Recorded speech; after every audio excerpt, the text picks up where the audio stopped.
Cam, Jimmy, you know what I mean, Joel. Salute to everybody. I think Shout out that to the locks, man. Go stream the music. The streams is up. Yeah. Today's price is not yesterday's price is Yeah. not today's price. The bookings are going up. What's one of the next verses you would like to see? It's so hard after this. After this is like they really got to come with it. I really would love to see it. I don't think it'll happen, but like I got to see Busta and Fat Joe. I was about to, you know what's crazy? I was about to say, I don't think there's many people that would want to do a versus against Fat Joe. I think Busta would be the... Busta is like the only person I can think of. Yeah, that's the only thing. Fat Joe has a lot of hits, man. bro. Fat Joe has a lot of hits, bro. A lot. Wow. And Busta has... Just, man, his whole career hits. Yeah, his whole career. So I think that'd be a dope one, but I don't think... Joe said he wouldn't do one. Got you. You said Joe said he wouldn't? Yeah, he said he wouldn't do one. Ah, man, come on, Joe. Man, you gotta bless us with that. But That'd be crazy. Moving forward, so in news, we've seen a lot of things that haven't been done recently, and it happened in like that versus that happened. It was the first versus in New York in Madison Square Garden, right? And another first is what Kanye's doing in the Mercedes-Benz Stadium, right? Did you get a chance to go to the Donda? No, I ain't go. I went. Yeah. I spoke to you. Oh yeah, we just talking around that time. Yeah, man. So what do you think about that? Because like I think it's crazy that Kanye has people watching him sleep. Like just watching him do any and everything he could possibly do. He's a disruptor, man. Disruptor, and it shows that a lot of times we are part of the matrix. Right. When someone stands up and shakes that up, it draws all eyes and attention on him. Yeah. I think that we're living in a new age to see somebody creating a project and sleep in. Yeah. And so the conversation now is like, all right, when he dropped Life of Pablo, he put out the album and then he updated it later, right? Yeah. And then now, like, I'm all for that too. I think that's smart. You think? I mean, in like real that. time though, like, no, not like if I put out a project, right, and then I might get this feature. I had the feature. You know what I'm saying? Yeah, I get that. A new mix. It's a new version of it. Just gradually do it. But I like that. But this is what I'm saying, right? So like now, all right, the deluxe, right? So this question is something I'm gonna ask Belly about, and I'm gonna ask Isaiah Rashad because later on, because they're artists who Belly, he's never put out over 12 records on an album. Isaiah Rashad, like he's only dropped like 3 projects, an EP and an album, and then this album, and it's like they're pretty short and to the point. Now it's like, we start talking about, and we both on the business side, we start talking about the numbers game. You see people trying to just drop extra albums to just run it up. Is. Yeah. I know what it is. Yeah, we know. But does that shit take away from like the artistry of it? Yeah. 100%. But this is business. This is the music business. Anytime you interject money into a form of art, it's not pure no more. So, it's not pure. Yeah, this is what it is. Hopefully, the people that are outliers and that are drop an album of 10 to 12 songs, right, those are the people that cut through. Like, you know what I mean? Like the J. Cole's, the Kendricks. Right. You know what I'm saying? Like, did you get to hear any of the records off of Donda? Yeah. Yeah, I heard some. Yeah. The joint with the Locks is heavy. I messed with that. I messed with the Watanabe record, the joint with Playboy Cardi. Because you know what it was, bro? Like, what I will say that I really enjoyed about the Donda shit, it was an experience. Yeah. He created an experience. And the number one thing, like, I'm going to give you a little bit of a jewel. The number one thing that most labels want artists to create is direct-to-consumer consumption. Absolutely. So this was an experience. You know what I'm saying? You go there, you buy the shirt.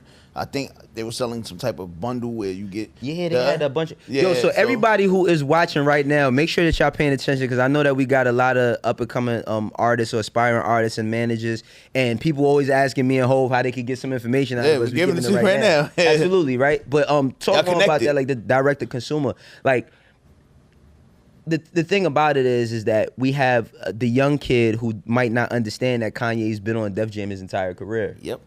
Will look and say, but I'm an indie artist. I don't need to do that. I can just do it myself, right? You can do it to a certain scale. To a certain scale. And it all depends on what you want for yourself. Some people don't want to be that big. Right. Some people do. And if you do, then these are the type of things you need to do and the budget you need to have and the platform you need to perform on and the arena, like, you know what I'm saying? Right, I get that. Like what makes sense to me now more than ever is the you don't have to answer sway shit. Yeah. Like that makes me like really understand like now he's at a place where I get it. Like he was like, I'm not talking about just printing t-shirts. Yeah. But his vision was always super big. Right. And I think a lot of times people like you, people like him, people like myself, we tend to think out the box, and if you're out the box thinker and you're speaking broadly in front of people who think in the box. It sounds crazy. It does. What do you mean you're not gonna work a 9 to 5? Yeah. What do you mean you're gonna start your own company? Yeah. You can't do that. No, that's a fact. Yeah, so That's a fact. I'm looking at let's look at some of these questions. It says I'm trying to be like Wayno one day. Gotta work hard for it. I mean, listen, man, I don't know how people look at me sometimes. I know that like they might not know how they look at you. I just always tell people to shoot further than where you see me. You know what I mean? Because be bigger than that, yeah. But you can't never misrepresent what you mean to people, what you mean to the culture. Absolutely. These are people that seen you, they seen your rise, they can see you in Harlem. They're like, yo, I remember this guy, he lived in Harlem. Yeah. You know what I'm saying? So to them, you're larger than life. You got a billboard 42nd oh yeah, Street. that's crazy. That's insane, man. Segue, I mean, right? we never knew that type of stuff was gonna happen. But like, just going back on the music, let me read one more. It says, so many people told me Dipset was gonna win, but from my mom playing the locks while I was growing, I knew they would wash them. I mean, hey, listen, man. Like, everybody has their own interpretation of what happened that night. I'll call it a wash. You know what I mean? I'm gonna call but it a wash. it was dope though. You know what I mean? It was It was really great to dope. see. I hate to say that cliche, but hip hop did win. Absolutely. Like, who won? Hip hop won. Hip hop won. That's a fact. So also I want to know, like, you know, the biggest projects that could potentially drop this year is Donda, right? Which we don't know when it will, if it will. If it doesn't, then we're getting a whole experience that we'll always remember. Yeah. But everybody's waiting on Certified Lover Boy. Do you feel like Drake has to drop this year? I think he got to. And in the chat, I want to know real quick. I think he got to. He's already certified. He's Hall of Fame. Some people's top 2, top 10. Mm-hmm. He's already who he is. But I think the anticipation of it, the build up, plus what Kanye might do, what J. Cole has done. Yeah. So I think it's the perfect time. The moment is right for him to seize. I don't think that he has to drop this year though. I feel like Why not? because I mean, like, we know how this goes. It's basically September, right? Mm-hmm. And we got October, November, half of December. Perfect time. October's very own.